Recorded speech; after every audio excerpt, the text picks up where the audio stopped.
بسم اللہ الرحمن الرحیم. میرا نام ڈاکٹر ذیشان رفاقت ہے. میں ایز اے جنرل پریکٹیشنر جو ہے نا کام کر رہا ہوں. ڈیلی بیسس پہ او پی ڈی کے اندر بہت سارے جو ہے نا ہمارے پاس پیشنٹس آتے ہیں فنگل انفیکشن کے، خاص طور پہ گرمیوں کے موسم میں جب پسینے کا موسم ہوتا ہے اس ٹائم پہ.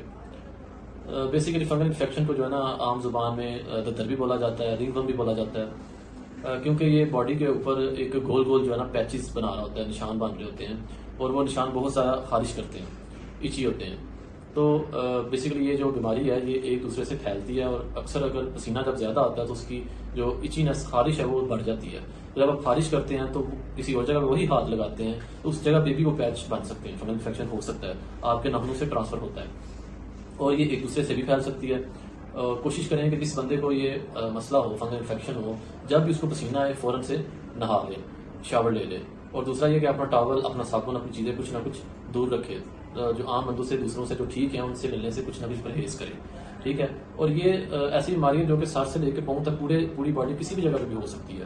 پر جو ہم نے اپنی کامن جو پریکٹس کے اندر دیکھتے ہیں یہ باڈی فولڈنگس کے اندر جو ہے نا وہ اسپیسیفکلی بہت زیادہ ہوتی ہے، جیسے کہ انڈر آرم ہوگی، انڈر بریسٹ اور ٹانگوں کے درمیان، انگلیوں کے درمیان بہت کامن دیکھی جاتی ہے.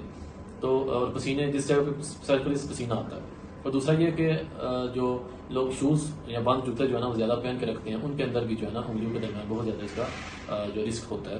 اور کامنلی دیکھا بھی گیا ہے، یا جو لوگ باہر سے جوتے جو استعمال شدہ جوتے پہنتے ہیں ان کے اندر بھی یہ ہوتا ہے. اور کسی کو ایسا مسئلہ اس کے جوتے بھی آپ پہننے سے اوائڈ کریں. اور یہ ہے کہ اگر آپ کو اس طرح کے علامات آتی ہیں، بہت زیادہ خارش ہوتی ہے، تو اپنے ڈاکٹر سے مشورہ آپ نے کر کے جو ہے نا کوئی ٹیوب یا کوئی کھانے والی دوائی آپ کو دیتے ہیں تو آپ نے وہ لینی ہے.